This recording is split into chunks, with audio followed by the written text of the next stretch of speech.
Asia cup final में सिराज का राज, भारत ने सजाया 8वीं बार एशियन चैंपियन का ताज। 50 ओवर्स का मैच 50 रन्स का बन गया। भारत ने 7वें ओवर में 51 रन का टारगेट हासिल करके फाइनल 10 विकेटों से जीत लिया। मोहम्मद सिराज ने आइलैंडर्स की बैटिंग लाइन तहस नहस कर दी। सिर्फ 21 रन देकर 6 विकेटें ली। एक ही ओवर में 4 खिलाड़ियों को पवेलियन भेजा। मैच में तेज तरीन 5 विकेट लेने का रिकॉर्ड भी बराबर किया।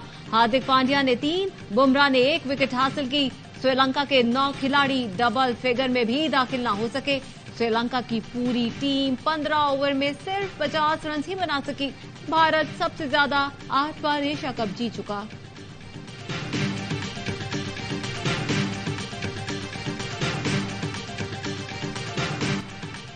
पाकिस्तान में अदलो इंसाफ के नए बाब का आगाज। जस्टिस काजी फाइज ईसा ने 29वें चीफ जस्टिस की हैसियत से हलफ उठा लिया। सदर आरिफ अलवी ने नए चीफ जस्टिस ऑफ पाकिस्तान से हलफ लिया। हल्फ बर्दारी के वक्त उनकी अहलिया भी साथ खड़ी हुई।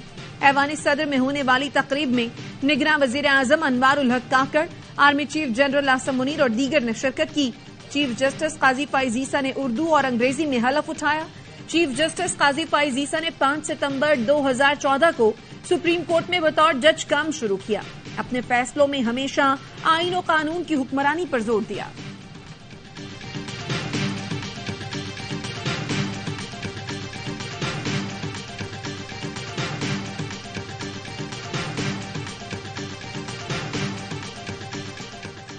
Supreme court practice and procedure act case अब फुल कोर्ट सुनेगा। चीफ जस्टिस काजी फाइज ईसा की सरबराही में समाअत कल होगी। नए चीफ जस्टिस ने हल्फ उठाने के बाद बेंच तश्कील दे दिया। साबिक चीफ जस्टिस उमर अता बंदयाल की सरबराही में 8 रुकनी लार्जर बेंच ने प्रैक्टिस एंड प्रोसीजर केस में हुक्म इम्तना दिया था। जस्टिस काजी फाइज ईसा ने कई माह से यह मौकफ इख्तियार कर रखा था कि जब तक प्रैक्टिस एंड प्रोसीजर एक्ट का फैसला नहीं होता वो किसी बेंच का हिस्सा नहीं बनेंगे। उन्होंने इस बात का इजहार खुसूसी अदालतों के कयाम से मुतालिक केस के बेंच से अलहदा होते वक्त भी किया था।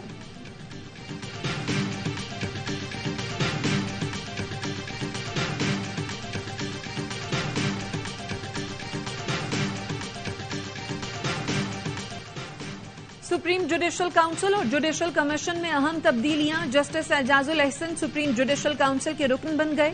आइन के मुताबिक चीफ जस्टिस और 2 सीनियर तरीन जज सुप्रीम जुडिशल काउंसिल का हिस्सा होते हैं।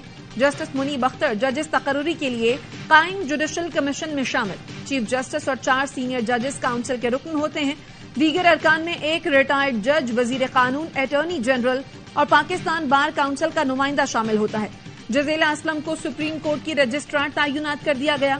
वो अदालत उज़्मा की पहली खातून रजिस्ट्रार होंगी।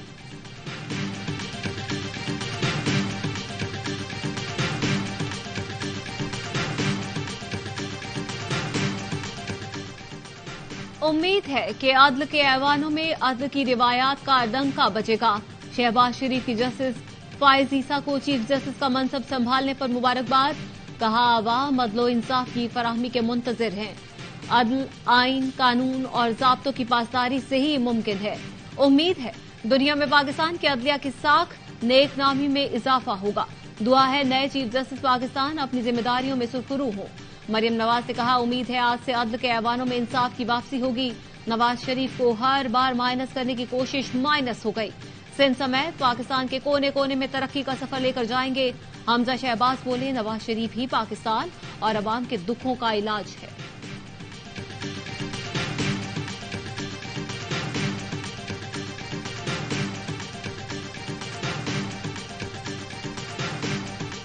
परवेज इलाही करप्शन केस में रिहा। दहशतगर्दी के मुकदमे में गिरफ्तार। साबिक वजीर आला पंजाब को लाहौर मास्टर प्लान में बेजाब्तगियों के केस में रिहाई मिली थी। लाहौर की अदालत ने जिस्मानी रिमांड की इस्तदा मुस्तरद करते हुए मुकदमे से डिस्चार्ज किया था। सदर पीटीआई को रावलपिंडी में दहशतगर्दी केस में मुलव्वस होने पर हिरासत में लेकर फिर अडयाला जेल मुंतकिल कर दिया गया।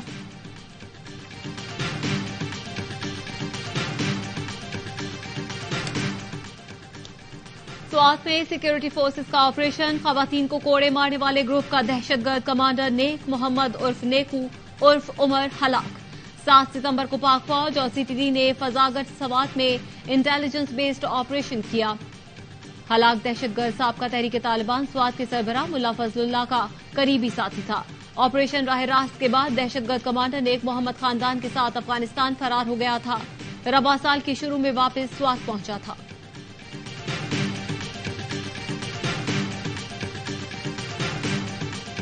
हवाला हुंडी कारोबार में मुलव्वस मुल्क भर के बैंकर्स के खिलाफ कार्रवाई शुरू। 8 बैंक मैनेजर्स के खिलाफ मुकदमात दर्ज। जराये के मुताबिक मुकदमात इस्लामाबाद, कराची, लाहौर और फैसलाबाद में दर्ज किए गए। फैसलाबाद से एक बैंक मैनेजर जीशान शौकत से 12 मुख्तलिफ कंपनियों की स्टैंप बरामद। मोबाइल से करोड़ों रुपए हवाला हुंडी से भिजवाने का रिकॉर्ड भी मिला। मुख्तलिफ बैंक मैनेजर्स के अकाउंट्स की तफसीलात भी हासिल कर ली गई। DGFIA का तमाम एक्सचेंज कंपनियों के दफातर की मुकम्मल छानबीन का हुक्म। गैर कानूनी करेंसी एक्सचेंज और हवाला हुंडी में मुलव्वस अफराद के खिलाफ मुल्कगीर क्रैकडाउन जारी है।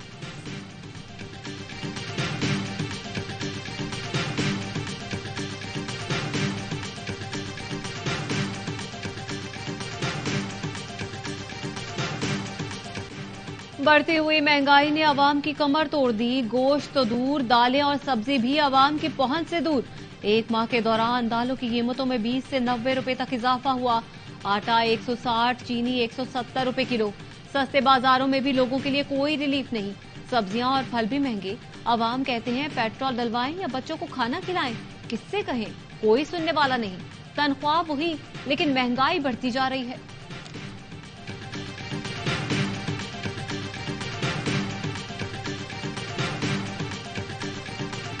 पेट्रोल और डीजल महंगा होने के बाद महंगाई का नया तूफान। ट्रांसपोर्टर्स ने किराए बढ़ा दिए।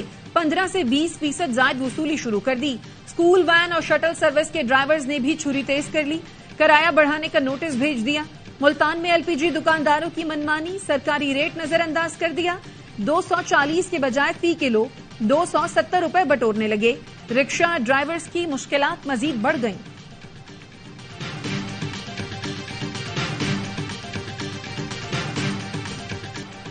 मुल्क भर में बिजली चोरों का घेरा तंग। गैपको रीजन में मजीद 566 बिजली चोरों को धर लिया गया।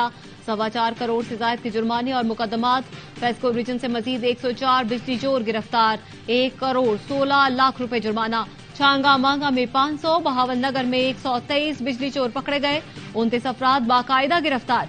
हाफिजाबाद में 245 मुकदमात का इंदराज। सखर, दादू, कोयटा, पशीन, लोरालई, फुज्जार और सिब्बी में भी सैकड़ों गैर कानूनी कनेक्शन मुनक़ता। बिल न देने वाले कई अफराद को गिरफ्तार कर लिया गया। जमाते इस्लामी कराची का महंगाई के खिलाफ आज चारा फैसल पर एहतजाज जारी है। हाफिज नईमुर रहमान कहते हैं मुल्क को डिफॉल्ट से बचाने के बहाने अवाम का डिफॉल्ट कर दिया गया।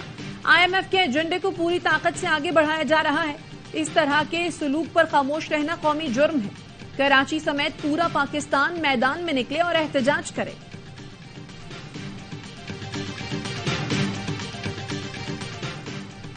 नेगरा वजीर आजम अनवारुल हक काकड़ 5 रोजा दौरे पर अमरीका रवाना। अक़वाम मुत्तहिदा की जनरल असेंबली के 78वें इजलास से खिताब करेंगे। आलमी रहनुमाओं से मुलाकातें, मौसमियाती तब्दीली से मुतालिक कॉन्फ्रेंस में भी शिरकत करेंगे। जनरल असेंबली का इजलास कल से शुरू होगा। न्यूयॉर्क में ड्रोन्स के जरिए मौसमियाती तब्दीली से निमटने का पैगाम दिया गया। ICC क्रिकेट वर्ल्ड कप के लिए कौमी स्क्वाड का ऐलान। आइंदा हफ्ते मुतवक्के। इंजरी का शिकार फास्ट बॉलर नसीम शाह की जगह जमान खान स्क्वाड का हिस्सा होंगे। लेग स्पिनर अबरार अहमद की भी वर्ल्ड कप स्क्वाड में एंट्री होगी। मिडिल ऑर्डर बल्लेबाज सऊद शकील भी शामिल होंगे। मुख्तलिफ इलाकों में कहीं हल्की कहीं तेज बारिश। गर्मी का जोर टूट गया। महकमा मौसमियात की मुल्क के मुख्तलिफ इलाकों में बारिश की पेशगोई। पंजाब और खैबर पख्तूनख्वा के बास मकामात पर मूसलाधार बारिश का इम्कान। पंजाब में डेंगू केसेस में इजाफा। रावलपिंडी में गुज़श्ता 24 घंटों के दौरान मजीद 45 अफराद में डेंगू वायरस की तस्दीक। मुतासरा मरीजों की तादाद 534 हो गई। कराची में डाकू बेकाबू। लुटेरों से तंग शहरियों ने हथियार उठा लिए। जामा क्लॉथ मार्केट के करीब डकैती की कोशिश। कार सवार शख्स की फायरिंग से 2 डाकू हलाक, 1 जख्मी। लियाकताबाद बलोच होटल के करीब चोर पकड़ा गया। लोगों ने खंबे से बांधकर तशद्दुद का निशाना बनाया। मलीर नेशनल हाईवे पर डकैती मजाहमत के दौरान ट्रैफिक हादसा। मुलजिमान को पकड़ते हुए बाप बेटे की बाइक स्लिप हो गई। 50 साला मंजूर मौके पर दम तोड़ गया। फातिमा कत्ल केस की नाकिस तफ्तीश पर इन्वेस्टिगेशन ऑफिसर तब्दील। अदालती हुक्म पर केस बचल काजी से लेकर डीएसपी सफीउल्लाह सोलंकी को सौंप दिया गया। फातिमा के वरिसा का नए अफसर पर अदम एतमाद का इजहार। तहकीकात सीटीडी के डीएसपी अब्दुल कुद्दूस कलोड़ को देने की अपील। वालिदा ने कहा कि इंसाफ ना मिला तो इंतहाई कदम उठाने पर मजबूर होंगे।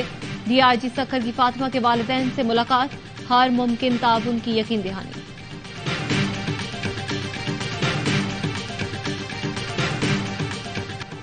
मिस्र के मोहम्मद नजीब मिलिट्री बेस में बैनुल-अक़वामी फजाई मश्क ब्राइट स्टार 2023 मश्क में पाक फजाइया के JF-17 थंडर लड़ाकर तैयारों ने मिसाली कारकर्दगी का मुजाहरा किया। अमरीका, बरतानिया, सऊदी अरब समेत 30 ममालिक ने शिरकत की। लीबिया में तूफान के एक हफ्ते बाद भी लाशें मिलने का सिलसिला जारी। शदीद बारिशों के बायस अस्पताल ज़ेर-ए-आब, पानी भरने से इलाज मुश्किल। तूफान और डैम टूटने से लीबिया में 11,300 अमवात, 8 लाख से ज्यादा अफराद मुतासर। बरतानिया में वीजा फीसों में इजाफा कर दिया गया। 6 माह के विजिट वीजे की फीस 15 पाउंड बढ़ाकर 115 पाउंड कर दी गई। 2 साल का विजिट वीजा 400 पाउंड, 5 साल के वीजे की फीस 771 पाउंड कर दी गई। और नामवर क्लासिकी गुलकार उस्ताद अमानत अली खान को मद्दाहों से बिछड़े 49 बरस बीत गए। मद्दाह आज भी उनकी मीठी और मुनफरिद आवाज के दीवाने।